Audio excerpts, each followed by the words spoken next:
Bona tarda. Permeteu-me que abans de fer la presentació de la xerrada, que ja us avanço que serà breu i d'una passa aquesta, us volia comentar que l'Ateneu Llibertari de Sants necessita de la vostra col·laboració perquè la nostra economia està una miqueta malmesa, i llavors a la taula de l'entrada on trobareu el material hi ha una guardiola en forma de porquet perquè aquell que vulgui col·laborar pot ajudar, és benvinguda. I bé, doncs passem a la xerrada i a la presentació de la xerrada. Avui tenim a nosaltres a Félix Rodrigo Mora, que farà la xerrada de debat amb el títol de una estratègia de revolució antiestatal i anticapitalista al segle XXI. A continuació de la xerrada hi haurà un lloc per al debat, per suposat, i res més que la xerrada ha estat organitzada pel col·lectiu Negres Tempestes i la Universitat Lliure de Sants. Félix, favoris. Bona tarda. Aunque entenc el català i ho parlo una mica, no puc fer la xerrada en català, per tant la faré en castellà. Però quan el debate vulgui fer les seves intervencions en català, que jo ho entenc. La intervención esta es bastante difícil. Es un tema que llevo trabajando bastante y no he conseguido todavía culminar mis reflexiones sobre qué sería una revolución en el siglo XXI. Pero sí estoy convencido de que es una cuestión de primera importancia, porque tal como se plantea esta cuestión o como se olvide, que habitualmente la gente lo olvida, los colectivos lo olvidan, depende del enfoque que demos a la actividad en los próximos años y decenios. Ahora mismo asistimos a una crisis general del sistema, una crisis muy grave, una crisis que se mantendrá durante decenios con subidas y bajadas, y creo que ha llegado el momento de plantearnos la cuestión de la transformación integral de la sociedad actual y no solamente de poner algunos parches y algunos cambios por importantes que pudieran ser. La idea que yo siempre he tenido es esta: la sociedad actual es verdad que quizás se pueda reformar, pero es verdad que a mí no me interesa la sociedad actual reformada. Yo siempre he pensado en términos de una sociedad nueva en la cual las relaciones sociales, la calidad de las personas y el sistema de valores y convicciones sea cualitativamente distinto del actual. Y curiosamente ahora se crea una situación que va probablemente a hacer eso más posible que nunca, porque está claro que el periodo de estabilidad que el capitalismo en los países europeos ha conocido desde el final de la Segunda Guerra Mundial, más o menos, desde los años 50, aquí un poco más tarde, por la presencia del franquismo y las características de lo que habitualmente se llama España, pues ha hecho que la etapa que conocemos ya se haya acabado. Ahora lo que encontramos es que estamos en un momento de gran crisis, de crisis múltiple, de crisis de las sociedades europeas, y más las periféricas. Claro, las sociedades periféricas tienen todavía una crisis mayor, que es mucho más que una crisis económica. Si fuera una crisis económica no sería demasiado grave para el sistema de dominación, pero lo que hay es mucho más que una crisis económica. Por lo tanto, empiezo la intervención citando dos frases que han orientado mi pensamiento. Una de ellas es de Félix Martí Báñez, ya sabéis, el hombre este que era médico y fue miembro destacado de CNT en la Guerra Civil, que él escribe este texto que tengo yo aquí fotocopiado. Esto es una fotocopia del folleto de 1937, que se llama El sentido de la vida. Entonces, él dice una cosa muy interesante que introduce un cambio en la forma de comprender lo que sería una revolución. Él dice: a la revolución, escuela de heroísmo, espiritualidad y humanismo, debemos darlo todo. Esto es muy interesante porque es un cambio. Él es un gran filósofo. Este texto, que es cortito, 39 páginas, es una obra de filosofía de una gran calidad como filosofía. no solamente como filosofía, sino también como ética, como valores, y ahora parece que lo vamos a publicar y un amigo y yo haríamos una introducción. Esto ha estado olvidado y ahora, por lo menos yo lo encontré de casualidad, ¿no? Entonces él enfoca el asunto de esta manera, dice: a la revolución, escuela de heroísmo, espiritualidad y humanismo, debemos darlo todo. Aquí hay diferencias sustantivas sobre la interpretación economicista y politicista de las revoluciones. Mi idea de revolución integral es distinta de esta.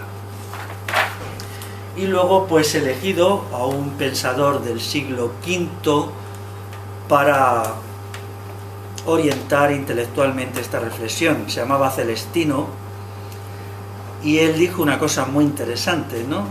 Lo que dijo es: si debo, puedo. Esto es una reflexión fundamental, porque el sujeto se tiene que situar en función de las posibilidades del tiempo en que vive y no medir el tiempo en que vive por su propia situación individual. Es decir, la frase es: si debo, si algo debo hacerlo, puedo hacerlo. Y entonces ahora mismo hay unas circunstancias que vienen muy al pelo de esta reflexión de Celestino, que por cierto era discípulo de Pelagio, y Pelagio fue uno de los que fueron más machacados por San Agustín. O sea que estábamos dentro de la heterodoxia y la herejía. Estos eran los herejes más herejes a los que San Agustín se dedicó a machacar todo lo que pudo y a perseguir, ¿no? Tanto a Pelagio como al pobre Celestino, ¿no? Pero 1500 años después yo creo que esta idea nos debe ser. Antes de entrar en la exposición, quiero decir que muy recientemente se ha publicado mi último libro, Revolución Integral o de Crecimiento, controversia con Serge Latouche, que es este libro de aquí. Allí en la mesa hay algunas copias. La ha sacado el Grillo Libertario y tiene un precio muy asequible, son 5 euros. Bueno, pues este libro es la polémica que tuve con Serge Latouche en el Ateneo de Madrid el 20 de octubre pasado, y en él pues he intentado ir más allá de las reflexiones mías habituales.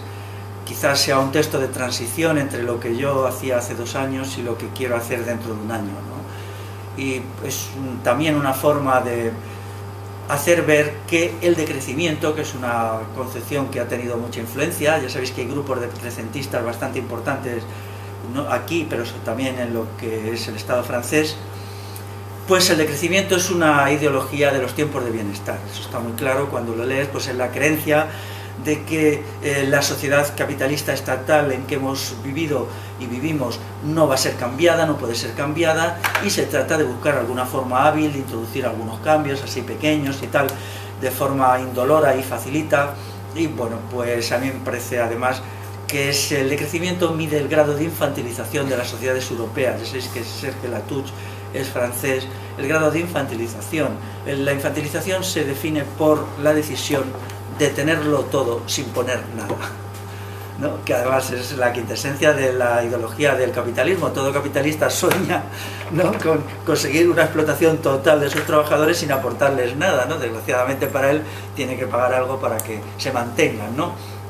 Entonces todo este tipo de pensamientos han hecho mucho daño, no solo porque han planteado mal la cuestión medioambiental, sino porque nos han corrompido por dentro al negarnos una cuestión axial, ¿no? En primer lugar, que el mundo es complejo; en segundo lugar, que requiere un esfuerzo su transformación; y en tercer lugar, que si nos ponemos realmente a transformarlo, tanto el esfuerzo de conocerlo como el esfuerzo de transformarlo es una cosa ardua, difícil, que nos lleva más a los valores de Félix Martí Ibáñez que a los pseudo valores del señor Serge Latouche.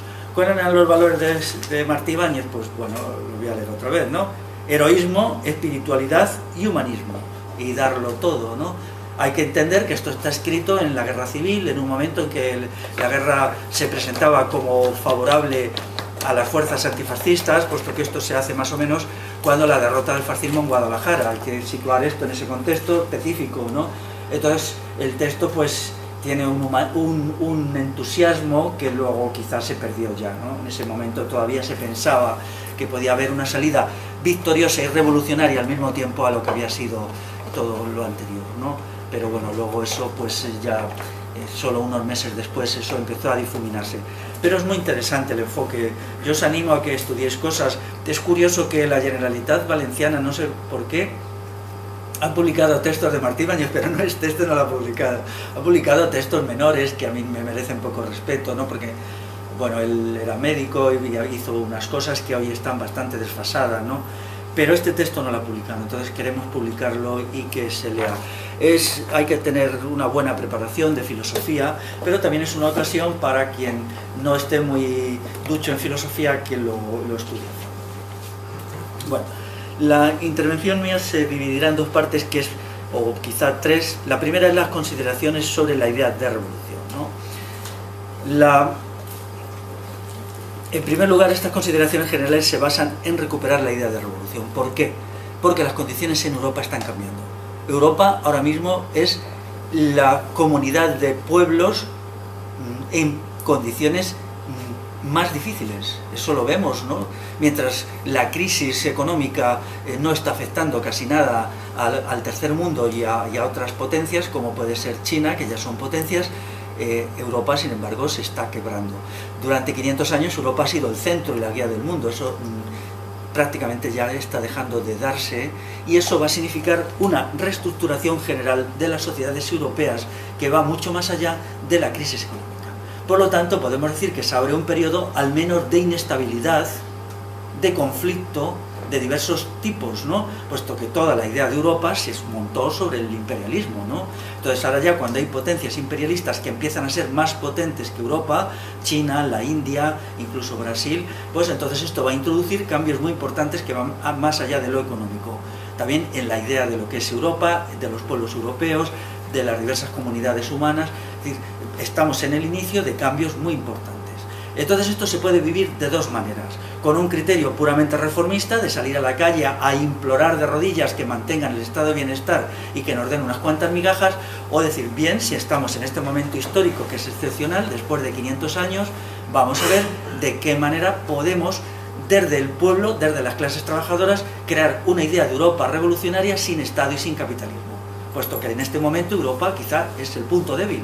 Puede parecer raro, ¿no?, que lo que es todavía un emporio de bienestar y tal, pero claro, mi idea de la estrategia, una estrategia de revolución, no es para mañana, tendría que ser a 10 años vista, qué menos.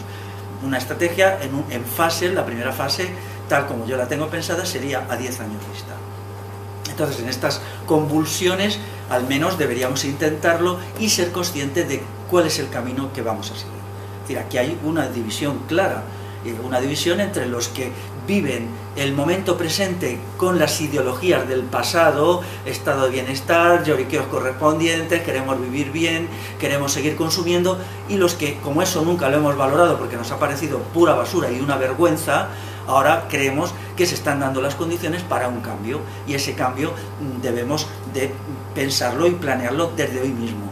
Porque la revolución no es un acto puntual, no es la toma de la Bastilla, no es la toma del Palacio de Invierno, ni siquiera son las jornadas del 19 y 20 de julio de 1936 en Barcelona. La revolución es un proceso histórico en el que se van sumando muchos acontecimientos. Y ahora mismo es, en primer lugar, aceptar cuál es la situación, que esa situación se va a profundizar. Esto se tendría, por ejemplo, que hacer un análisis económico, que no podemos hacer hoy, pero que yo sí espero hacer en los próximos meses, para explicar que no hay una salida económica fácil a la realidad europea una vez que Europa se está quedando detrás de las potencias emergentes, ¿no? Y que además reúne dentro de sí una cantidad increíblemente extensa de nocividades y desastres, porque realmente Europa es en gran medida una máscara. Lo que hay detrás pues es una sociedad en un grado enorme de desintegración, de degradación, y que todo esto ahora, en los próximos años, todo eso hará crisis, ¿no? Hará crisis claramente. Por lo tanto, esta es la idea que yo vengo aquí a exponer, ¿no? Es el inicio de una reflexión. Mi reflexión sobre la revolución total, si a alguien no le gusta la palabrita integral, puede usar la idea total, no ha terminado ni mucho menos. Es más, yo tengo una gran carga de confusión y de indefinición sobre algunas cuestiones que voy a plantear, pero sobre otras no. Es decir, la adhesión a la idea de revolución es un acto de la voluntad. No tiene nada que ver con que la revolución sea cedera o no sea cedera. Para mí no cambiaría nada que alguien se presentara aquí y dijera, ya las revoluciones no son cosas del siglo XXI, son cosas del pasado. Yo no cambiaría mi posición, porque la idea de revolución nos da lo verdadero respecto a la sociedad. Es decir, aunque no sea en un momento factible, que está por demostrar que eso es así, sería como verdad, tendría que mantenerse, porque indica que el sistema de dominación actual en lo político y en lo económico, incluso en lo ideológico, debe ser rechazado. Entonces eso es fundamental.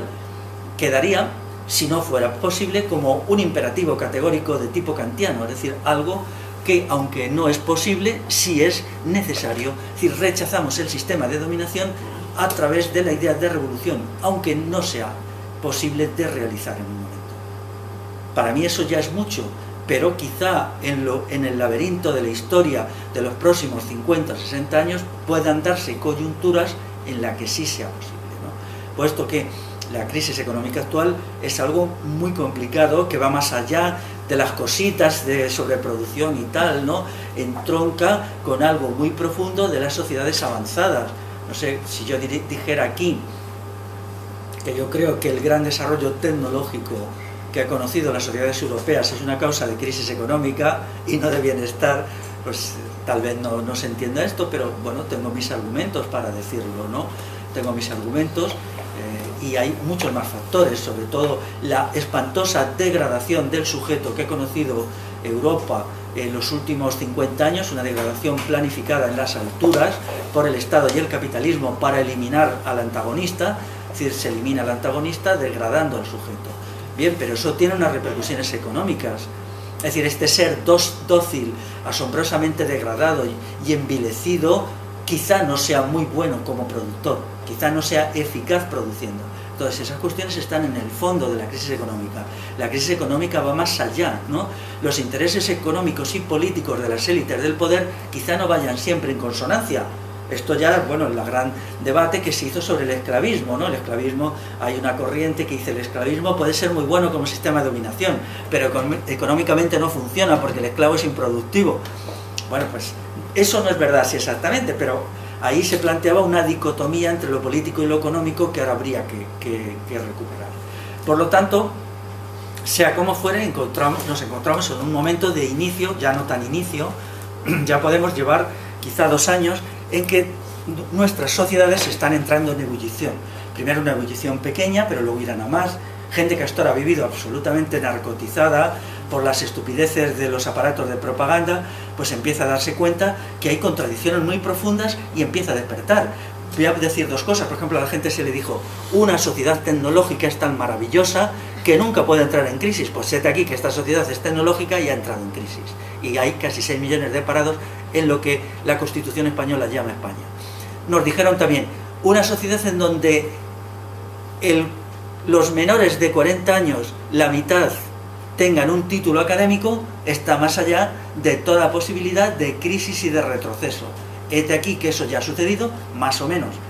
En el Estado español, la población menor de 40 años tiene ya una porción muy importante, no sé si será en la mitad, pero se acerca a la mitad, títulos, y algunos 2 títulos, y algunos 3 títulos, y no sé cuántos máster, y no sé cuántas cositas, y ahora vivimos en una situación en la cual todos los análisis serios de economía sobre el futuro de nuestras sociedades son uno negro y otro más negro. Por lo tanto, claro, esas contradicciones vividas en la vida diaria a mucha gente le hacen despertar, ¿no? Las preguntas, bueno, entonces, ¿qué es la tecnología? ¿Qué es el sistema educativo? ¿Y quiénes son los que nos han mentido durante tantos años y nos han contado algo que no es verdad? ¿No? Entonces, todo eso crea como dentro de la mente de algunas personas, de la gente más consciente, hay como empiezan a saltar las certezas con que les habían dominado ideológicamente, empiezan a plantearse elementos de duda, ¿no? Y esos elementos de duda, sí, quienes tenemos más conciencia, los podemos desarrollar, pues se puede dar una confluencia entre estas reflexiones espontáneas y las aportaciones más conscientes, y eso crearía una situación explosiva, ¿no? Puesto que ahora mismo las certezas del sistema, todo sistema de dominación se basa en unas certezas supuestamente inamovibles, ¿no? Cuando éstas empiezan a menear, es decir, cuando empiezan a moverse, para el sistema van mal las cosas, porque estas son cuestiones muy profundas, ¿no? Muy profundas. Se nos dijo también, por ejemplo, otra contradicción, el estado de bienestar va a cuidar de vosotras y vosotros para siempre, no os tenéis que preocupar de nada, no tenéis por qué tener colectivos naturales de convivencia, podéis vivir perfectamente sin amigos, sin familia, porque podéis ser tan asociales como queráis, porque el estado de bienestar os va a cuidar. Entonces ahora resulta que eso ya no está pasando. En mi libro, El giro estatolátrico, yo señalo que eso ya pasó en la sociedad romana, que el Estado romano tuvo una relación con el pueblo en 4 etapas, y la última etapa es cuando el Estado ha hecho a la gente tan inútil que ya no sabe cuidarse de sí misma, y al mismo tiempo el Estado está tan empobrecido que no puede cuidarla.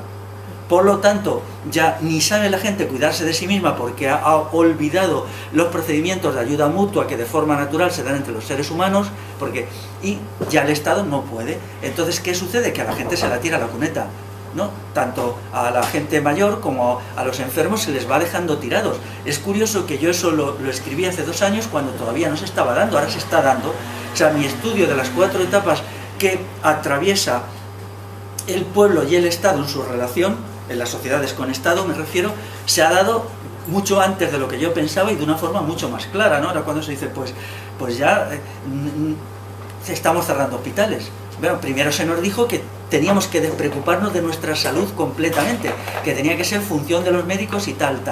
Ahora resulta que nos dicen, cuando ya no somos capaces de gestionar nuestra salud, que no nos pueden cuidar, ¿no? Entonces, claro, todo esto visto empieza a crear más y más dificultades en la cabeza de la gente, porque son contradicciones muy fuertes, se podrían hacer docenas y docenas, ¿no? Otra, por ejemplo, se nos dijo, la ciencia económica inventada en el siglo XVIII de Adam Smith, etcétera, etcétera, tiene unas potencialidades según las cuales solo puede haber pequeñas crisis económicas, pero ya la de 1929 fue la excepción, después se inventa el keynesianismo y todo resuelto. Ahora tenemos que ningún economista de campanillas, por muy premio Nobel que sea, sabe qué decir de este asunto. Se escriben verdaderas bobadas, como el libro este que yo tengo aquí, el de Vicente Navarro, Torres y Garzón, con un prólogo de Noam Chomsky, que no solamente es un texto socialdemócrata, hay alternativas, propuestas para crear empleo y bienestar social en España, sino que además, con modestia diré, no tienen ni idea de lo que es la economía actual, ni idea. Entonces, malamente pueden ofrecer recetas cuando no tienen ni idea. O sea, ellos se han quedado anclados en los tiempos de Keynes, pero es que Keynes, su libro fundamental, lo escribió en 1936, se ha llovido mucho desde 1936. No han sido capaces de renovarse en la reflexión, no están comprendiendo qué es la crisis que tenemos delante, y por lo tanto sus recetas no valen. Además de todo, que a mí me produce repugnancia plantear bienestar social en sociedades con trabajo asalariado. Realmente es repugnante pensar que al trabajo asalariado le llaman bienestar social. Yo eso nunca lo haría. Si esto lo hace Chomsky, pues allá sabrá él por qué lo hace. A mí me parece intolerable, ¿no? Porque el trabajo asalariado es un elemento sustantivo que debe ser cambiado para que las sociedades europeas puedan salir del bache que están. Entonces, lo que hay que buscar es cómo la crisis actual nos va a permitir o avanzar o realmente realizar una sociedad sin trabajo asalariado y por lo tanto sin capitalismo. Y eso es una base fundamental de la regeneración de las sociedades europeas. Por lo tanto, mi opción es muy distinta, pero tengo que decir que ellos no tienen ni idea de economía, ni idea. Y es vergonzoso que sigan con sus cositas, incluido Chomsky, porque Chomsky lo único que ha hecho es siempre populismo, en fin, no sé por qué se llamaba libertario, yo nunca lo he considerado así, ¿no? Entonces, la noción de revolución ahora ha vuelto. Entonces, al volver, ha vuelto no porque alguien la queramos meter en la cabeza de la gente, sino porque ahora se está planteando, ¿no? Hay una crisis, entonces, ¿cómo tenemos que actuar? Pero claro, sucede que no tenemos claro esto. Ha habido muchas revoluciones en el siglo XX, todas estas revoluciones han dañado, o casi todas, la idea de revolución. No solo la revolución rusa, las revoluciones antiimperialistas han dejado un pozo terrible. Nadie va a hacer una revolución como la de Argelia, en la cual el FLN se constituye en una élite de poder hiperprivilegiada que explota descaradamente al pueblo, ¿no? Siempre enseñando pues lo que habían hecho para liberarse del colonialismo francés. Por lo tanto, lo primero que recibimos es una palabra muy manchada. Tenemos que limpiarla, y no hay nada más que una manera de limpiarla, que es reformularla. Necesitamos reformular la idea de revolución. Por el momento yo no estoy en condiciones de hacerlo, pero sí quiero decir que hay que hacerlo. O sea, tenemos que pensar una revolución que no acabe en un nuevo totalitarismo, ¿no? El problema de las revoluciones del pasado es que todas han creado un poder peor. Se han destruido el capitalismo solo para crear un ultracapitalismo y se han creado un estado determinado para crear otro estado peor, ¿no? Ahora hay un reto, ¿cómo sería pensable un proceso revolucionario para que eso no suceda? En realidad tenemos algunas ideas, pero no muchas. También quiero decir que esto pues tendrá que ser experiencias históricas del futuro. Nunca podremos estar seguros de que un proceso revolucionario realizado no acabe de nuevo en una catástrofe como casi todos o todos los que ha habido de una manera u otra, ¿no? Pero también aquí hay que arriesgarse a buscar nuevos caminos en la historia cuando los del pasado están agotados. Es muy interesante que la idea esta de revolución estatalista ha fracasado totalmente en la experiencia. China, que es hoy la potencia hegemónica tipo capitalista, es el resultado de una revolución de este tipo. La China actual viene de la República Popular China, que se instaura en 1949, no en un tiempo remoto. En realidad hace muy pocos años que existe, ¿no? Esta sufre un proceso rapidísimo de degeneración, crea una nueva clase burguesa, una nueva clase capitalista dentro del Partido Comunista, un Estado hiperpoderoso y finalmente un capitalismo muy agresivo que se expande por todo el mundo y se convierte en el nuevo imperialismo, ¿no? ¿Eso qué quiere decir? Que casi ese modelo de revolución hoy ya no es necesario criticarlo, solo dar un toque de vez en cuando para decir esto no. Vale, esto no, pero ¿qué sí? ¿Qué es lo que tenemos que hacer? Sí. Esta cuestión está bastante más difícil y probablemente tengamos que pensarlo, ¿no? Una de los avances que yo haría sería entender la idea de revolución integral. La revolución integral supera el economicismo y el politicismo de las revoluciones del pasado. Es decir, la creencia en que economía y política son todo. Está muy claro hoy que sin una transformación del individuo no puede haber un proceso revolucionario, que pueda alcanzar algunos éxitos. Por lo tanto, la revolución del sujeto, la revolución interior, tiene que complementar a la revolución social, que es lo como se llamaba antes, y a la revolución política, porque el sujeto aparece como un elemento sustantivo de la historia. Esto en realidad es volver a las tradiciones de la valía del sujeto, de la valía del individuo. Las teorías revolucionarias del pasado no valoraban al individuo, valoraban básicamente o los partidos o lo que fuera, pero no al individuo como individuo. Entonces yo creo que sin la autoconstrucción de sujetos de gran calidad y de una serie de características no se podría abordar un proceso de transformación. Esto lo vemos todos los días. Yo que he estado muy metido en el 15M, casi se ha convertido en un lugar común. La gente que hemos estado muy metidos estamos muy de acuerdo, casi hay una unanimidad al 100%, que sin un proceso de transformación de la persona, que debe ser debatido y considerado, no se puede avanzar más allá de un punto. Ni en las tareas ahora casi, digamos, de lucha inmediata, ni en las tareas futuras. Pero luego, claro, tenemos que considerar también el tercer bloque transformador, que hay que cambiar el sistema de valores y de convicciones. Esto, aquí hay que dar una lucha muy fuerte, ¿no? Por ejemplo, había una corriente revolucionaria en el pasado, o se llamaba revolucionaria, que creían que las revoluciones se hacían por interés personal. Es decir, hay un momento de crisis, de hambre, no sé qué, no sé cuántos, que las masas salen a la calle porque les interesa la revolución, porque les es rentable la revolución. Yo entiendo que esto no es primero, no ha sucedido nunca o casi nunca, y en segundo lugar, no es deseable. Porque la noción de interés personal en el terreno de la economía es la idea de beneficio capitalista. Por lo tanto, tenemos que redefinir la revolución desde la perspectiva del desinterés. Tiene que ser una revolución por ideas y por ideales y no por intereses. Porque si definimos una revolución por intereses, nos podemos encontrar al día siguiente con una nueva burguesía en marcha. ¿Esto qué significa? Pues que hay que definir la noción de revolución desde las metas vivenciales del sujeto. Esto es complicado, ya lo sé, pero supongo que en un par de años lo podemos desarrollar, ¿no? Hay otra cuestión más añadida. Puesto que nosotros vivimos en la sociedad del adoctrinamiento como nunca lo ha habido en la historia, tenemos que pensar que los procesos revolucionarios quizá nunca sean procesos de masas. A mí esto no me gusta decirlo, pero cuando las maravillas de la tecnología y del dinero han creado unos aparatos de dominación de las mentes que consiste simplemente en destruir a la gente las mentes, pues entonces nos encontramos con que hoy día solo es posible para minorías zafarse, y solo parcialmente, de esta presión adoctrinadora, amaestradora y aleccionadora que es propia de las sociedades contemporáneas. Esto significa que la cuestión de la revolución se complica todavía más, porque en principio tendría que ser un proceso elaborado por minorías. Para mí esto está claro, sé que esto tiene unos peligros inmensos, pero no puede ser de otra manera. Es decir, la creencia en que en sociedades del adoctrinamiento de masas podamos contar para acciones verdaderamente revolucionarias con las multitudes no es realista. No es realista. Si nosotros comparamos con la situación antes de la guerra civil, en los años anteriores, vemos las diferencias. O sea, si se trata de un cambio total para el siglo XXI, tenemos que encontrar diferencias.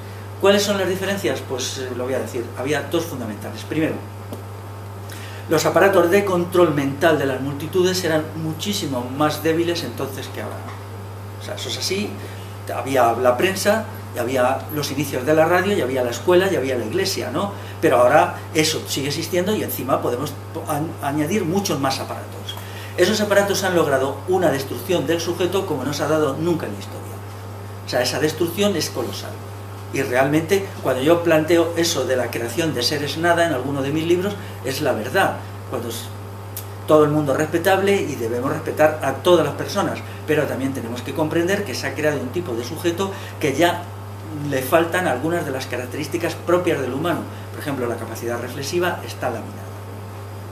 En segundo lugar, una diferencia con 1936 es la calidad de la persona. La calidad de la persona se ha desplomado. Si lo medimos en cualquiera de los rasgos que caracterizan al ser humano, vemos que hay un abismo entre la calidad de la gente de entonces y la no calidad de la gente de ahora. Por lo tanto, solo con una recuperación prepolítica del sujeto podría constituirse algunos núcleos en condiciones de resistir hoy al Estado y al capitalismo, incluso en una situación de crisis. Estamos en el borde de la creación de una dictadura total por parte de los aparatos de dominación.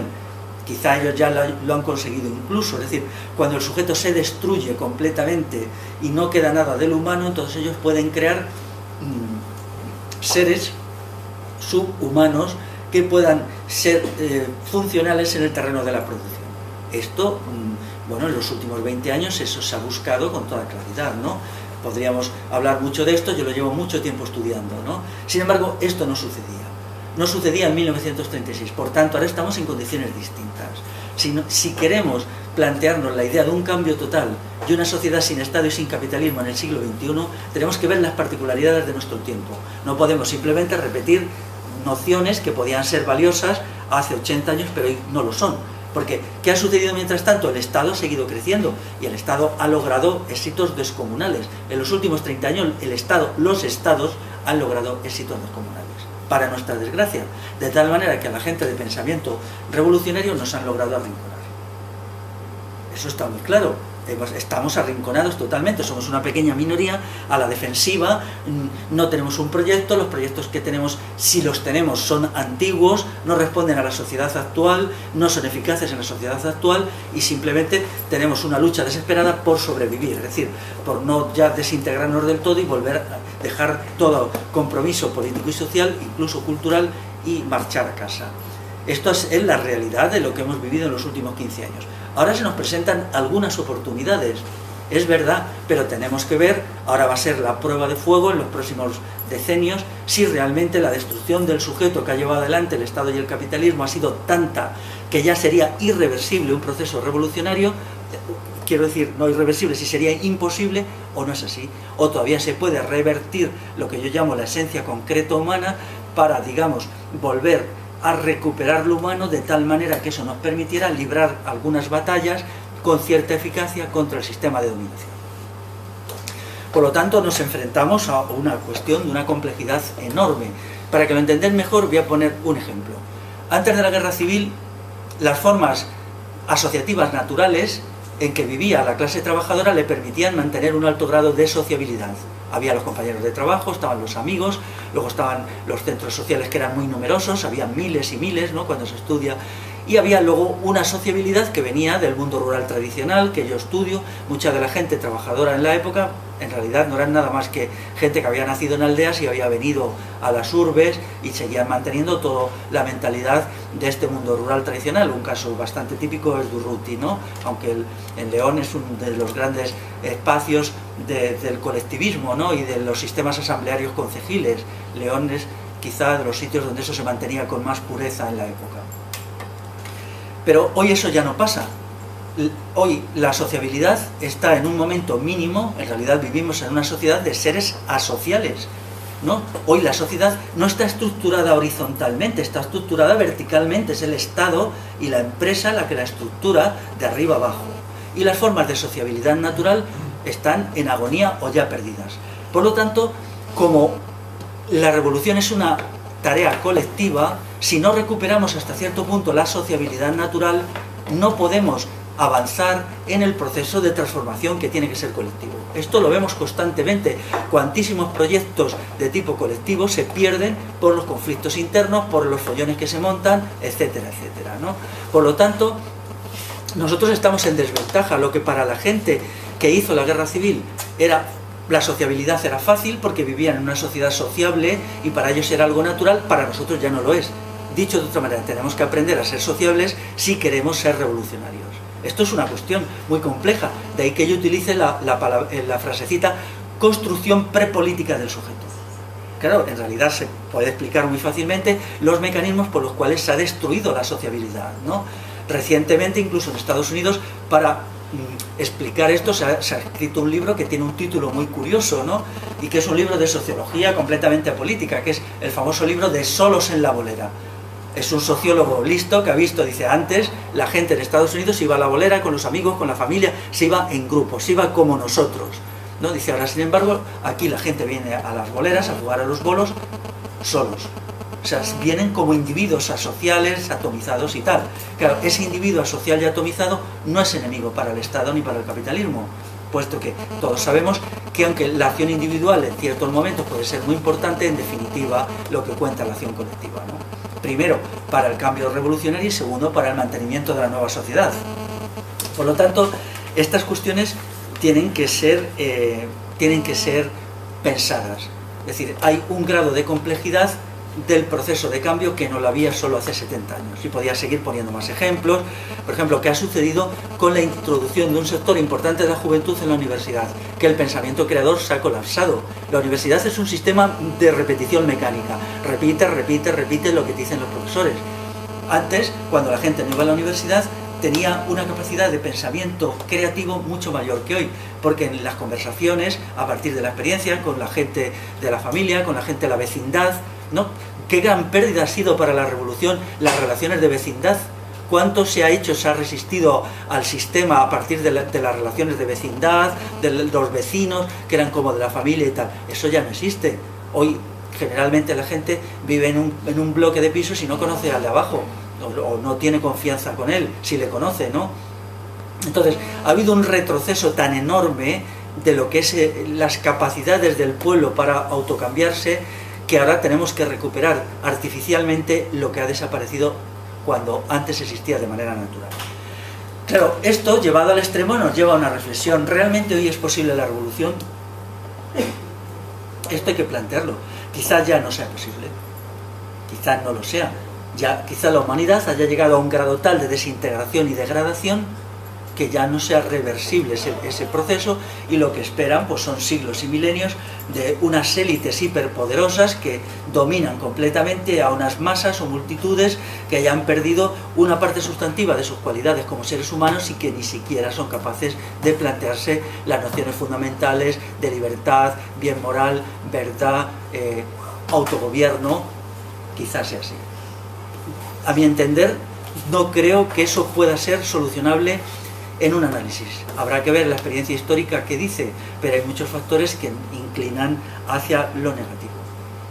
O sea, estos 40 años o 30 incluso últimos han sido decisivos. Los triunfos que ha hecho el Estado en este terreno, sobre todo el Estado más que el capitalismo privado, han logrado crear un tipo de ser humano y un tipo de sociedad que quizá no tenga remedio. ¿Cómo se resolvería esto? Pues no lo sé. Quizá entonces lo que he dicho antes del imperativo categórico kantiano, es decir, mi decisión está clara: persistir en el proceso de resistencia y oposición, aun sabiendo que no podría ser realizable. Pero no llegamos a tanto por el momento, la cosa no está tan mal, no es tan negativa.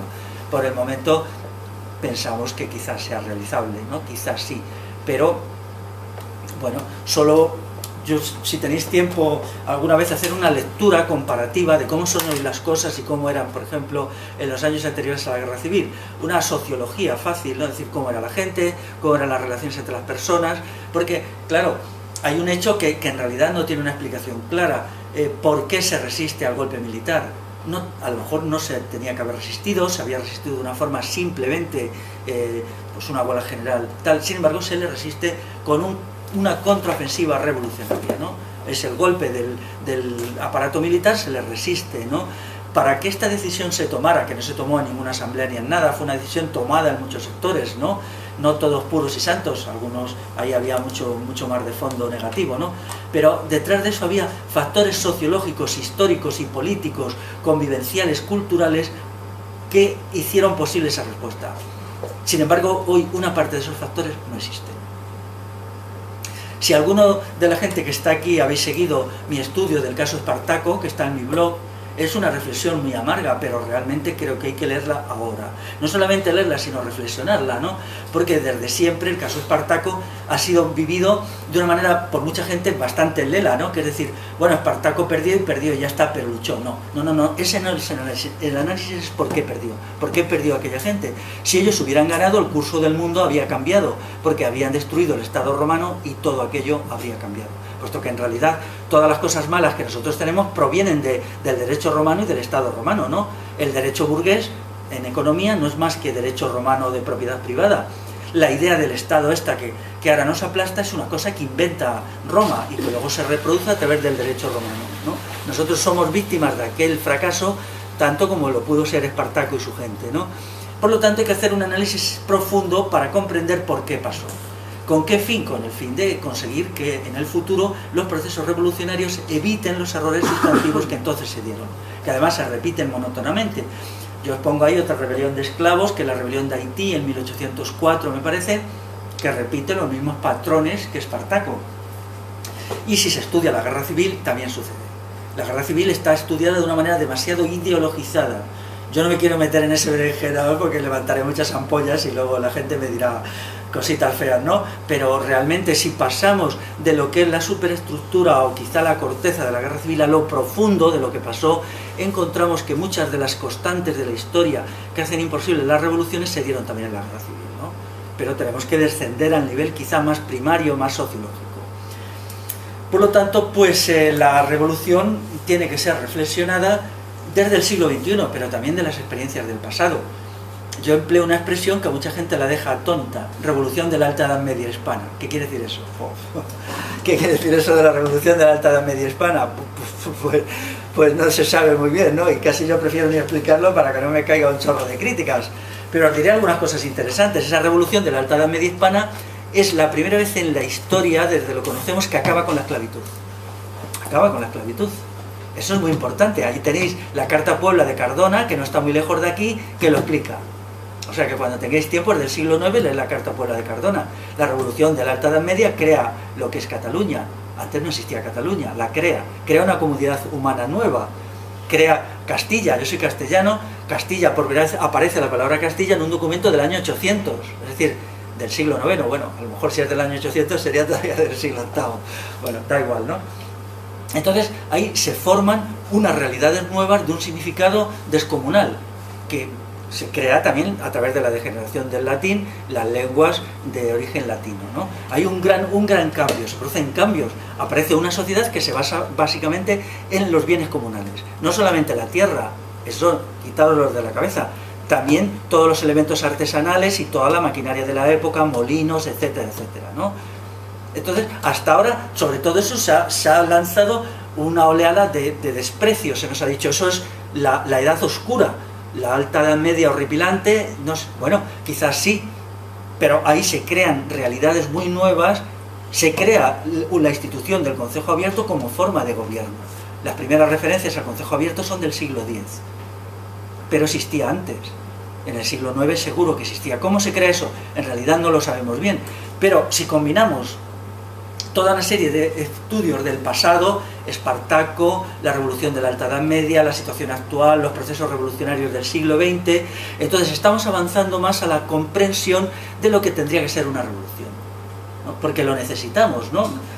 Yo también he estudiado, yo he dedicado mucho tiempo a estudiar el fenómeno argelino, porque está aquí mismo ya, la independencia de Argelia es de 1962. Aquí hay gente que no había nacido entonces, pero yo sí, yo había nacido, ¿no? Y entonces, pues claro, ¿por qué este proceso se frustra, ¿no? Y esto nos permite tener un conocimiento de la historia fáctico y reflexivo que ahora lo necesitamos. Ahora lo necesitamos para salir adelante en una situación que casi es sin salida. Yo reconozco que la situación actual casi es sin salida, ¿no? Claro, si no aportamos suficientes argumentos, ganará el sector reformista o reformador, ¿no? Porque, bueno, es verdad que en muchísima gente hay una desconfianza enorme hacia los procesos revolucionarios, porque, como decía alguien por ahí, yo no voy a hacer una revolución para cambiar de policía. Estoy de acuerdo totalmente, ¿no? O sea, pero claro, tenemos que superar esas desconfianzas y aportar unos análisis y unas interpretaciones que hagan la idea de revolución respetable y creíble. Hoy para mucha gente no es respetable, porque lo consideran como el inicio de un totalitarismo, y para otra mucha gente, aunque es respetable, no es creíble, porque claro, si no aportamos cosas nuevas, dirían el proceso revolucionario va a acabar como los del pasado. Para eso busquemos una vía de un reformismo inteligente y nos dejamos de historias, ¿no? Como yo estoy en contra de los procesos reformistas, pues trabajo estas cuestiones, ¿no? Bueno, estas serían las reflexiones generales. La segunda parte es planear y proyectar el proyecto. Creo que estamos de acuerdo que la etapa de prosperidad en Europa se ha acabado. Esto significa que se están creando las famosas condiciones objetivas para un cambio revolucionario, ¿no? Lo que nos espera, pues es, vamos, todos sabemos que ahora la economía esta del bienestar se está desmoronando, pero sobre sus ruinas se creará una economía. En algún momento el paro se empezará a absorber, pero obviamente será una economía que tenga que competir con la de China, con la de la India y la del Brasil. Puesto que hay un mercado mundial, tendrá que competir con salarios y condiciones de trabajo similares. Esto es una cuestión de sentido común, ¿no? Entonces, por lo tanto, sobre las ruinas de la economía de los años pasados, que es lo que estamos viendo ahora, ¿no? Cierre de empresas en masa, casi 6 millones de asalariados que no tienen dónde ir y tal, se reconstruirá. En algunos países ya se está haciendo, por ejemplo en Portugal ya se está haciendo. Ya se están empezando a abrir fábricas que hasta ahora no eran rentables, pero ya pueden competir ciertas fábricas textiles y de calzado con las fábricas chinas. Pero claro, los salarios, hay que ver qué salarios y qué condiciones de trabajo, ¿no? Por lo tanto, el argumento de que no es posible una revolución porque el consumo y tal lo hace imposible, dentro de 5 o 10 años el consumo quizá se haya quedado reducido a sectores de las clases medias. Mi análisis es crudo pero exacto.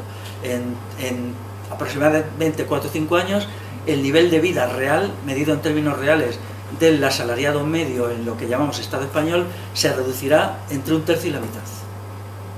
Serán muy comunes los salarios de 600 o 800 euros y las condiciones de trabajo serán leoninas.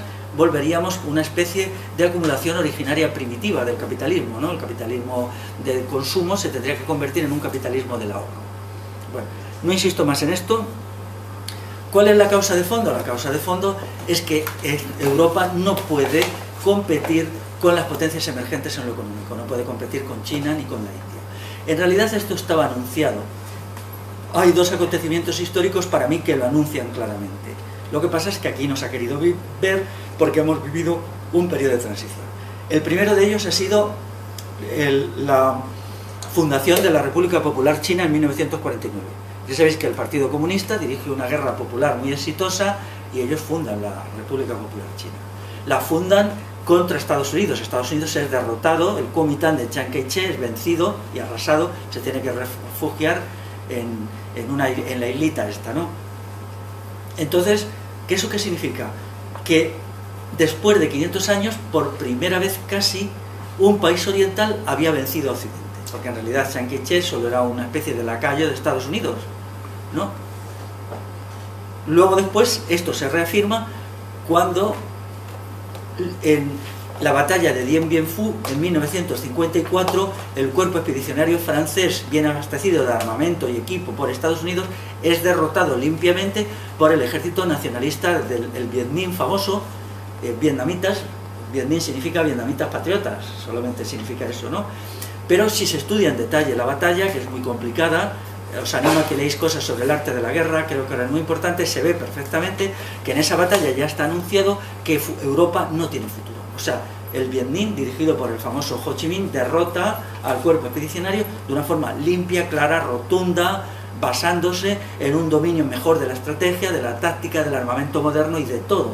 Solo era cuestión de tiempo que los pueblos orientales que dominaban el arte de la guerra y el dominio de la tecnología militar con esta eficacia, derrotaran a Occidente en el terreno económico. ¿Cuándo ha pasado? Ahora exactamente. Es decir, ahora ya China crece a una velocidad de vértigo y otros muchos países asiáticos. El año 2011 fue la primera vez en que el gasto militar asiático superó al gasto militar europeo. Esto significa mucho, porque desgraciadamente, pero es así, los procesos económicos de la historia no tienen el automatismo que creía Marx. En realidad la economía está muy vinculada a la guerra y quien triunfa militarmente es el que triunfa económicamente, a veces antes, a veces después y a veces a la par. Por lo tanto, tenemos una situación en que Occidente se desmorona porque el mercado mundial está siendo absorbido por potencias no occidentales. Y entonces Europa tiene que adecuarse a una cuota de mercado decreciente, a una cantidad de materias primas decreciente, ¿no? Incluso a una cuota de capital decreciente.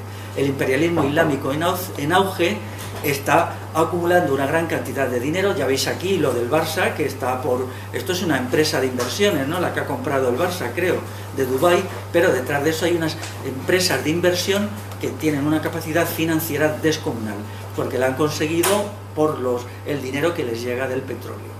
Eso significa que en el futuro del capitalismo ya no será europeo, todavía sí, pero en 30 o 40 años quizá ya no. Será asiático, será islámico o será lo que sea. Occidente todavía tiene bazas, por supuesto que sí, pero cada vez menos, sobre todo Europa. Europa es el punto débil. Estados Unidos es con toda una sociedad menos degradada que Europa y tiene además el poder militar. El poder militar todavía es una gran potencia. Estados Unidos es la potencia militar por antonomasia del mundo, ¿no? Ella sola hace el 60% del gasto militar mundial. Pero claro, económicamente ya no es. Es muy distinto Estados Unidos de hoy que cuando libró la guerra de Corea, que era la primera potencia militar, la primera potencia económica, la primera potencia cultural, la primera potencia de todo. Hoy ya empieza a ser la segunda en algunas cosas. Se calcula que en el año 2025 el gasto militar de China superará a Estados Unidos. Ese dato indica que antes de 2025 Estados Unidos tendrá que hacer alguna operación o política o económica o militar para impedir que la superpotencia ascendente la relegue a un papel de segundón en la esfera mundial. Esto hace todavía más complicada la situación, porque tenemos un conflicto entre potencias imperialistas a la puerta, y no solamente una crisis económica. ¿Qué papel va a jugar ahí Europa? Pues Europa va a ser acompañante de segundo orden de Estados Unidos. Eso significa que la crisis económica aquí irá unida a procesos de militarización, que en un par de años se pondrán en marcha. Seguir un poquito lo que ha hecho Obama en diciembre pasado, cuando recorrió intentando acercar a China, haciendo pactos de defensa con Australia, con Japón, con Vietnam. Qué curioso, ¿eh? Vietnam, que derrota a Estados Unidos, ahora es su aliado. Como Vietnam y China han estado enfrentados por razones de competencia nacionalista, pues entonces ahora Vietnam es un aliado de Estados Unidos. Bueno, esto aumenta incluso el nivel de complejidad del escenario que se aproxima. Pero tenemos que hacer, por lo tanto, un esfuerzo de pensarlo con complejidad y no dejarnos llevar a soluciones simplistas, ¿no? Por lo tanto, estas cuestiones se debían de haber pensado ya hace mucho tiempo. Es decir, la batalla de Dien Bien Phu, yo la he estudiado mucho, es en 1954. Ahí estaba ya dicho y observado que Occidente no tenía futuro. Yo siempre he trabajado en esa idea. Mi libro, La democracia, el triunfo del Estado, yo he trabajado 17 años en este libro, lo empecé en 1990, se dice pronto, ¿no? La idea directriz que a mí me impulsaba era pensar que la hegemonía económica de Occidente tenía los días contados. Y es curioso que está pasando, ¿no? De la misma manera que yo también pensaba que la idea del parlamentarismo como una realidad política estable tenía los días contados. De ahí que al estudiar la sociedad rural tradicional yo no me fijé en cuestiones anecdóticas, puse el acento en la cuestión del concejo abierto. El concejo abierto, el Basarre, el Curso... A ver, ¿por qué? Porque yo quería aportar a los futuros conflictos sociales en los que el parlamentarismo tenía que ser negado a partir de una sociedad que se basa en un gobierno por asambleas, la experiencia del pasado. Y hasta hace 2 años mis cositas sobre el Concejo Abierto eran pura arqueología. La gente me daba una palmadita en la espalda y me decía, claro, hombre, esto es muy bonito, ponlo en un museo, tal cual, ¿no? Pero súbitamente, con el 15M, todo esto se ha convertido en una actualidad. Y ahora resulta que la gente usa la expresión Concejo Abierto de forma bastante habitual, ¿no? Yo me he visto implicado como un análisis histórico del pasado, hecho hace 8 años aproximadamente, que es cuando yo hice ese análisis, que aparentemente no interesaba nada más que a algunos eruditos del pasado, gente bastante mayor que escribían libros sobre la provincia de León, con los que yo me carteaba y esto, o un señor que ya debe andar por los 80 años de unos pueblos de la provincia de Guadalajara, sin ninguna relación ni con las nuevas generaciones ni con las realidades del presente, se ha convertido en actual, ¿no? La charla que yo hice en la acampada de Sol el 6 de junio del año pasado, que se llama Experiencias asamblearias de nuestra historia, que luego fue grabada y en vídeo y en audio, ha tenido unas repercusiones enormes, porque de repente mucha gente ha encontrado que esas cosas del pasado tienen un significado actual. Yo recuerdo al acabar la charla que yo vi a Mares, había allí un hombre que era un trabajador de la MT, de la Empresa Municipal de Transportes de Madrid, y él me decía, bueno, yo me he pasado mi vida en comisiones, me he jubilado este año, comisiones obreras. Si yo hubiera sabido todo esto, me había ido de comisiones, porque comisiones niega todo esto, ¿no? Es muy impresionante que un trabajador de repente encuentre, digamos, un nivel mayor de conciencia a partir de una charla en donde aparentemente se está hablando del pasado. Él lo entendió perfectamente, lo que yo estaba diciendo. Aunque yo no hice ninguna referencia al presente en la charla, todo el mundo entendió lo que estaba diciendo. Y eso es muy importante. Me acuerdo que yo me emocioné mucho hablando con él porque él lo entendió, ¿no? Pero ¿esto por qué? Porque, claro, si consideramos que el parlamentarismo es estable, entonces nos desincentiva esta idea la búsqueda de soluciones. Pero si se parte de la idea de que todo Occidente es un gigante con pies de barro que en un momento dado se puede desmoronar, entonces las cosas las vemos de otra manera. Y eso es mi manera de ver. Por eso, cuando yo miro a fenómenos como el Mayo francés y otros, mi posición es bastante crítica, porque en ese momento se tenía que haber pensado en una revolución futura y no solamente en la búsqueda de soluciones reformistas. En el periodo del Mayo francés tenían que haber sentado las bases de los futuros procesos revolucionarios. La revolución no se hace siempre cuando es posible, sino también se hace cuando no es posible. En los años 60 no era posible ningún cambio revolucionario en Europa, pero sí era posible pensar la revolución. ¿Qué no se hizo? Por ejemplo, afinar mucho en las débiles bases económicas, incluso históricas, incluso estratégicas que tenía Europa, y explicar que todo eso en algún momento se hundiría. En segundo lugar, rescatar la idea de Cohn-Bendit, una larga marcha a través de las instituciones. Es verdad que Cohn-Bendit fue el ala derecha de todo el proceso, pero es verdad que mucha gente pensaba eso mismo, aunque no lo dijera con tanta cara dura como él. Por lo tanto, en ese momento no se hizo lo que se debía haber hecho.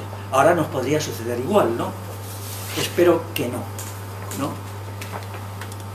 En conclusión, estamos en las puertas de una gran crisis económica, pero también tenemos una crisis política, vamos a ver, y una crisis incluso intelectual de las sociedades occidentales.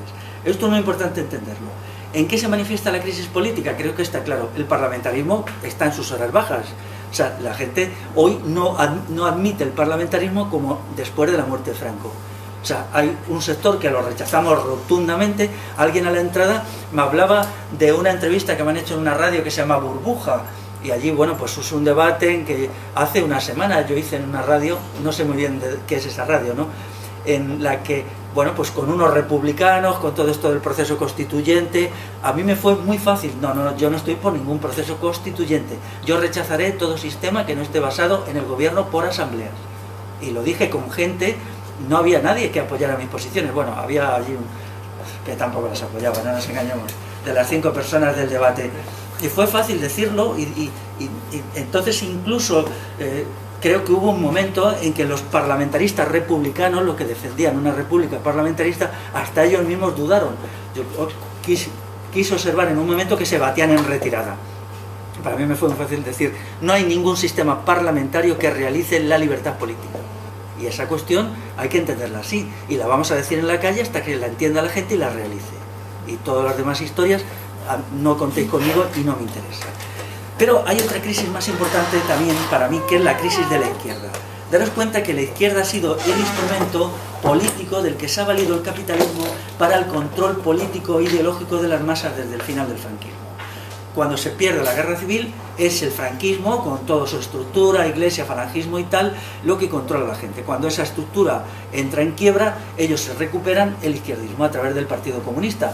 O sea, yo estoy seguro que hay un pacto con el Partido Comunista a finales de los años 60 para llevar adelante lo que luego sería la transición política, que hace que al Partido Comunista se le dé una hegemonía y que acaba aplastando todos los procesos o todas las ilusiones de que el final del franquismo fuera el inicio de un proceso de revolución. Eso no sucede, ¿no?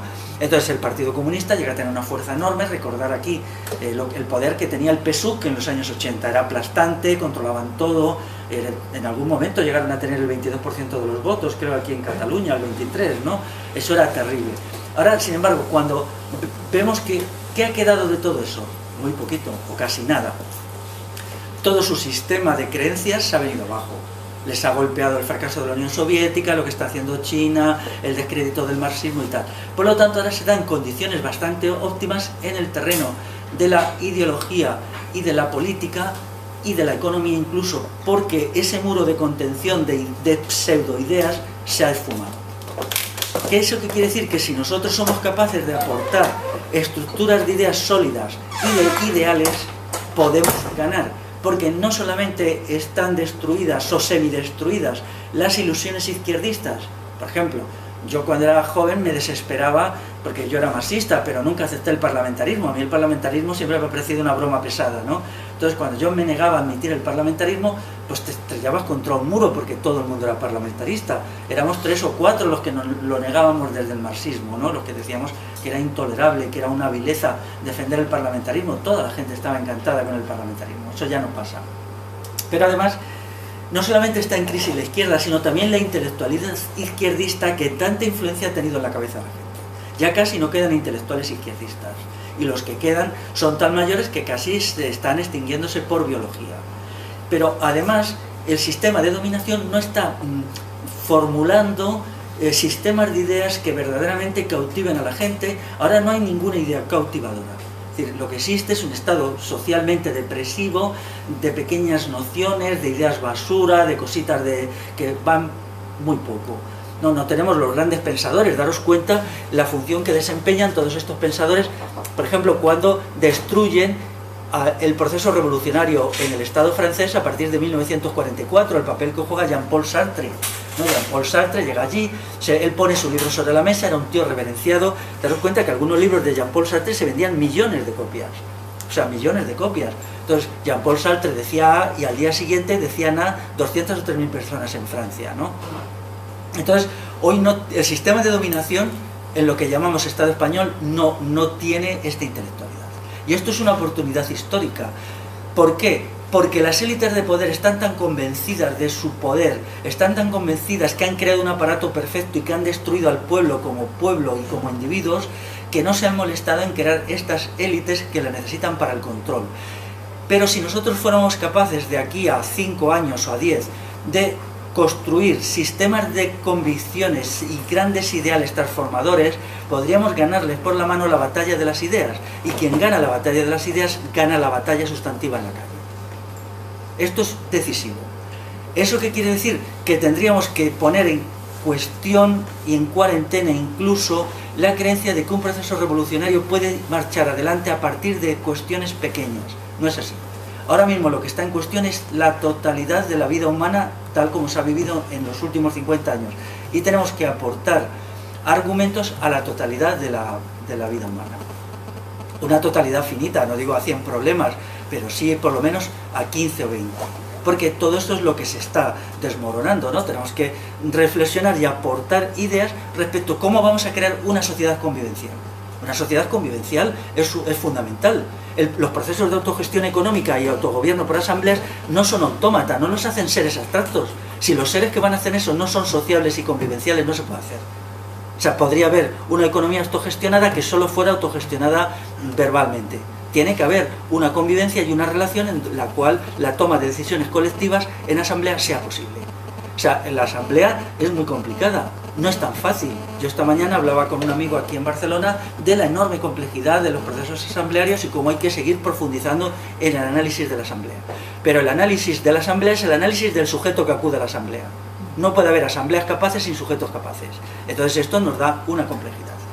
Por lo tanto, si fuéramos capaces en los próximos años de ir aportando análisis y aportando grandes ideales transformadores, ilusionantes. Lo que necesitamos son ideas ilusionantes en las que los grandes problemas de nuestro tiempo tengan una solución. Quizá no una solución perfecta, porque los seres humanos nunca pensamos con perfección, todo pensamiento está lleno de error y cuestiones escasamente limitadas. Antes hablaba con Miguel de la cuestión aquí de lo que es el problema de Cataluña, ¿no? O de los países catalanes, todo lo que significa, cómo hacemos ahora un análisis de esto, de la lengua, la cultura, la historia, ¿no? Cuando ya los análisis heredados de hace 40 años, o unos han demostrado ser completamente nefastos y otros insuficientes, ¿no? ¿Cómo actualizamos esto? ¿Cómo lo hacemos? ¿No? Bueno, pues ahí está la cuestión.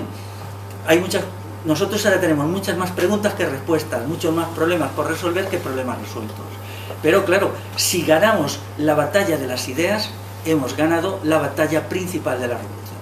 En ese sentido, recomiendo la lectura de mi texto de la intervención política, que está publicado en la revista teórica de CNT, que se llama Estudios. Yo ahí lo que defiendo es esto: la batalla de las ideas es la batalla fundamental de todo proceso revolucionario. Y gana la batalla de las ideas quien aporta mejores ideas más verdaderas, ideas más capaces, más complejas y más completas. Luego, naturalmente, cuando se hubiera ganado la batalla de las ideas en sectores significativos de las clases populares, habría que entrar en pensar en otras batallas, pero eso sería un segundo momento de una estrategia revolucionaria. Ahora estamos en una etapa más primitiva, ¿no? Los grandes cambios que ha habido y las modificaciones de la realidad social y personal nos hace que lo que necesitamos son los instrumentos para ganar esa batalla, que son las ideas.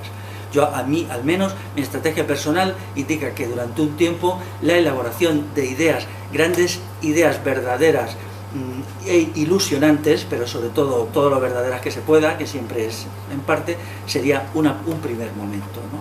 Entonces tendríamos que rehacer la totalidad finita de la vida humana a través de una nueva idea de la vida en sociedad y de lo que es el sujeto. Por ejemplo, no oculto que necesitamos una nueva idea, ¿qué es ser sujeto y qué es ser humano? ¿No? El capitalismo ha conseguido éxitos colosales con su idea de qué es ser hoy ser humano, ¿no? Lo han logrado. Nos han puesto a la defensiva y en realidad nos han destruido. Vale. ¿Qué pasaría si logramos hacer un debate que no debería ser de minorías, sino llegar a amplios sectores de la sociedad? ¿En qué consiste hoy lo humano y cómo se debe autoconstruir el sujeto? Quizá consiguiéramos ir retrocediendo a los horripilantes instrumentos que ha creado el capitalismo y el Estado para destruirnos como personas. No digo que esto sea la única tarea, pero una tarea sí. Esto requiere una reflexión muy difícil, ¿no? Y que nos llevaría a un debate filosófico complicado. Pero estas cuestiones se están ya poniendo sobre la mesa, ¿no? Yo, que voy de allá para acá y voy a muchos sitios, no siempre hablo delante de un público convencido políticamente, a veces no. Yo observo muy bien que esto es una necesidad muy sentida por amplios sectores de la población, a veces incluso por gente absolutamente apolítica, pero que ellos comprenden que su condición de seres humanos, primero, está siendo triturada y en segundo lugar, ellos no saben qué son, ¿no? Entonces, bueno, esto sería una aportación a la idea de revolución integral fundamental. Por tanto, tenemos una crisis económica, recapitulando, una crisis también política, y una crisis ideológica, y una crisis de los valores actuales que ya no se admiten. Es decir, hay una resistencia fuerte, aunque es espontánea, a muchos de los valores dominantes, ¿no? Por ejemplo, hay el valor que yo insisto tanto de la convivencia. La gente no quiere ser unos solitarios, no quieren vivir una vida solitaria, a las que les obliga el capitalismo. Quieren vivir una vida en donde haya un grado de colectivismo, de emoción colectiva, de vida colectiva, ¿no? Como lo vivían nuestras abuelas y abuelos no hace tanto, solo hace 50 años, que eso no había sido destruido. Por lo tanto, estas necesidades, si se consiguen dar respuesta, este tipo de necesidades inmateriales nos crearía una situación de superioridad en el terreno de las ideas frente al sistema de dominación. Otra cuestión que sale mucho es la cuestión de la verdad. Nosotros vivimos ahora con unos aparatos de adoctrinamiento y propaganda de un poder descomunal. Entonces hay una demanda muy fuerte de gente que quiere saber qué es la verdad, aunque sea una verdad pequeña sobre muchos asuntos. Un debate multitudinario sobre cómo crear una sociedad de la verdad, es decir, con libertad de conciencia, donde no exista leccionamiento, donde todas las tendencias puedan explicarse y la realidad del pensamiento colectivo surja del libre debate y no del adoctrinamiento totalitario como hoy, eso llevaría directamente a un choque con el capitalismo a partir de una cuestión muy sentida, que la gente, digámoslo, está harta de ser engañada.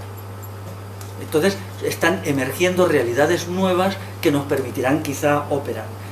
Pero claro, si la crisis económica y la crisis política y la crisis ideológica no encuentra un proyecto de transformación integral, de revolución integral, se quedaría ahí. Estos son solo posibilidades, no realidades. Se quedarían como posibilidades no realizadas. Pero esto ya depende de nosotras y nosotros. Es decir, primero, ¿qué elegimos? ¿La vuelta al bienestar de los años 90 o 2000? ¿O bien queremos construir una sociedad nueva? Construir una sociedad nueva es súper complicado, muy complicado. No es algo que se pueda abordar en 10 años, no, es un proceso histórico. El tiempo de la historia no es nuestro tiempo de la biología. Tenemos que pensar, yo antes he dicho 10 años, pero en realidad todo lo que está sucediendo va a dar motivos a conflictos en lo que queda de siglo. Tiene que ser un proceso que piense en una estrategia en lo que va de siglo, ¿no? Y en realidad, si observamos, la historia de Europa es muy curioso, es épocas de paz social y épocas de conflicto. Y en los últimos 200 años ha habido como una fluctuación. Ahora, después de un gran periodo de paz, estamos entrando en una época del conflicto. Elegir el proceso de revolución, pues es una elección, es sencillamente una elección. Pero insisto que un cambio, con todo lo que lleva aparejado un cambio de esta naturaleza, requiere grandes ideales. O sea, si formulamos grandes ideales que puedan llegar a lo hondo del pensamiento y de las emociones de la gente, porque las emociones son legítimas siempre que estén subordinadas a la elección reflexiva, ¿no? Que no sean manipulativas, pues entonces podremos hacerlo. Pero claro, ahora mismo lo que se observa no es eso siempre, sino más bien una insistencia en pequeños proyectos, pequeñas cosas, tal, ¿no? Esas pequeñas cosas hay que hacerlas, sí, hay que hacerlas, pero hay que poner encima de ellas un proyecto mayor. Es decir, tenemos todo lo que sea hacer redes sociales, hacer proyectos de contacto entre la gente, pequeños proyectos desde todo, desde hacer un huerto hasta lo que sea, hasta cooperativas, ahora son fundamentales, porque nos permite una resocialización semi-espontánea de una población hecha social. Y también es un lugar de encuentro, un lugar de reflexión, pero eso en sí mismo no es suficiente. Se tiene que introducir las reflexiones sobre los grandes problemas de nuestro tiempo y hay que abordar esa reflexión y ese debate ya sin más. Por lo tanto, ya para acabar diré que mi estrategia personal, yo solo puedo explicar lo que yo voy a hacer. Claro, yo solo me represento a mí mismo, yo no soy de ningún colectivo a estas alturas, por supuesto de ningún partido, no soy de nada, ¿no? Solo soy de la Asociación de Amigos del Románico, que bueno, que es poco operativo. La Asociación de Amigos del Románico pinta poco en el panorama actual, ¿no? Y además somos solo 150 personas, así, en todo el país, ¿no? Entonces, claro, yo creo que se debería hacer una estrategia con una perspectiva a 10 años vista. Primero, hacer la estrategia que no la tenemos. Entonces, yo la mía la he definido en 3 etapas. Una primera etapa sería de acabar de hacer la estrategia, reflexionar sobre las características de nuestra época y las líneas fundamentales de acción. Luego, otros 3 años permitirían aplicarlo en la realidad social de una manera amplia, sobre todo la batalla de las ideas, en la que yo creo firmemente. Y luego los 3 años siguientes quizá tendrían como meta ya intentar que esta gran batalla de las ideas penetrara en sectores más amplios de la sociedad. Llegados aquí, habría que volver a replantearse la estrategia para el periodo siguiente. Es decir, por lo tanto, podríamos avanzar sobre fases estratégicas de 10 años.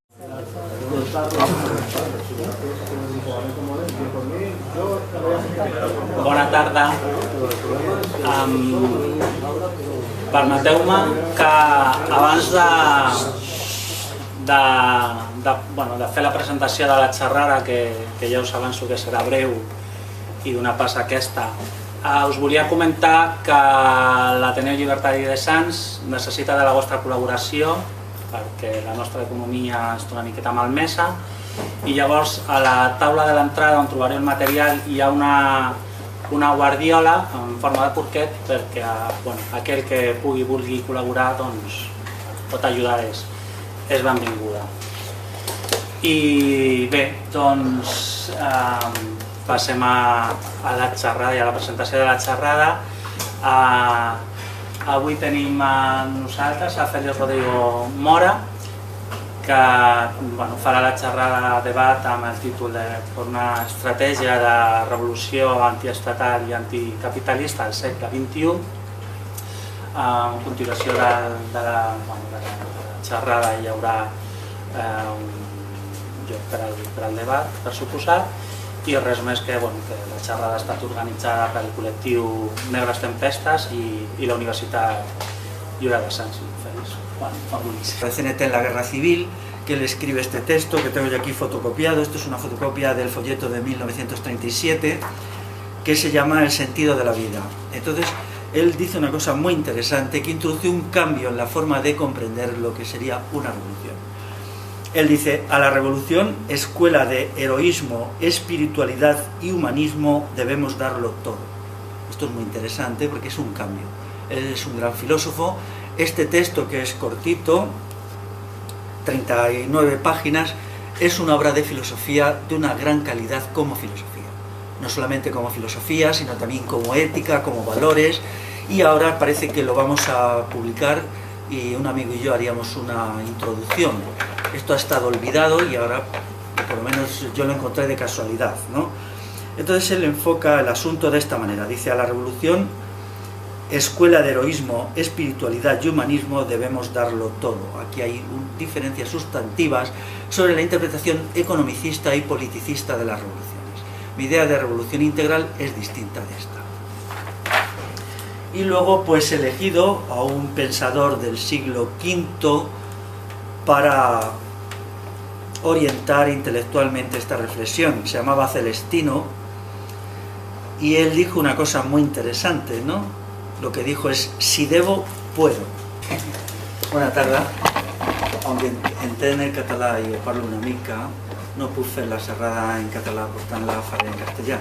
Però quan el debate vulgui, puc fer les seves intervencions en català, que jo ho entenc. La intervención esta es bastante difícil. Es un tema que llevo trabajando bastante y no he conseguido todavía culminar mis reflexiones sobre qué sería una revolución en el siglo XXI. Pero sí estoy convencido de que es una cuestión de primera importancia, porque tal como se plantea esta cuestión, o como se olvide, que habitualmente la gente lo olvida, los colectivos lo olvidan, depende del enfoque que demos a la actividad en los próximos años y decenios.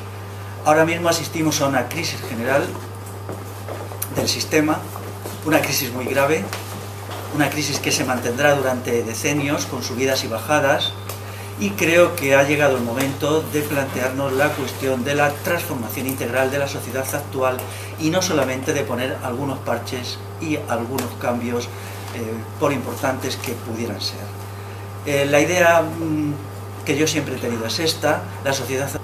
Esto es una reflexión fundamental, porque el sujeto se tiene que situar en función de las posibilidades del tiempo en que vive y no medir el tiempo en que vive por su propia situación individual. Es decir, la frase es: si debo, si algo debo hacerlo, puedo hacerlo. Y entonces ahora mismo hay unas circunstancias que vienen muy al pelo de esta reflexión de Celestino, que por cierto era discípulo de Pelagio, y Pelagio fue uno de los que fueron más machacados por San Agustín. O sea que estábamos dentro de la heterodoxia y la herejía. Estos eran los herejes más herejes a los que San Agustín se dedicó a machacar todo lo que pudo y a perseguir, ¿no? Tanto a Pelagio como al pobre Celestino, ¿no? Pero 1500 años después yo creo que esta idea nos debe ser. Antes de entrar en la exposición, quiero decir que muy recientemente se ha publicado mi último libro, Revolución Integral o de Crecimiento, controversia con Serge Latouche, que es este libro de aquí. Allí en la mesa hay algunas copias. La ha sacado el Grillo Libertario y tiene un precio muy asequible, son 5 euros. Bueno, pues este libro es la polémica que tuve con Serge Latouche en el Ateneo de Madrid el 20 de octubre pasado, y en él pues he intentado ir más allá de las reflexiones mías habituales. Quizás sea un texto de transición entre lo que yo hacía hace 2 años y lo que quiero hacer dentro de un año, ¿no? Y es actual, es verdad que quizás se pueda reformar, pero es verdad que a mí no me interesa la sociedad actual reformada. Yo siempre he pensado en términos de una sociedad nueva, en la cual las relaciones sociales, la calidad de las personas y el sistema de valores y convicciones sea cualitativamente distinto del actual. Y curiosamente ahora se crea una situación que va probablemente a hacer eso más posible que nunca, porque está claro que el periodo de estabilidad que el capitalismo en los países europeos ha conocido desde el final de la Segunda Guerra Mundial, más o menos, desde los años 50, aquí un poco más tarde, por la presencia del franquismo y las características de lo que habitualmente se llama España, pues ha hecho que la etapa que conocemos ya se haya acabado. Ahora lo que encontramos es que estamos en un momento de gran crisis, de crisis múltiple, de crisis de las sociedades europeas, y más las periféricas. Claro, las sociedades periféricas tienen todavía una crisis mayor, que es mucho más que una crisis económica. Si fuera una crisis económica no sería demasiado grave para el sistema de dominación, pero lo que hay es mucho más que una crisis económica. Por lo tanto, empiezo la intervención citando dos frases que han orientado mi pensamiento. Una de ellas es de Félix Martí Báñez, ya sabéis, el hombre este que era médico y fue miembro destacado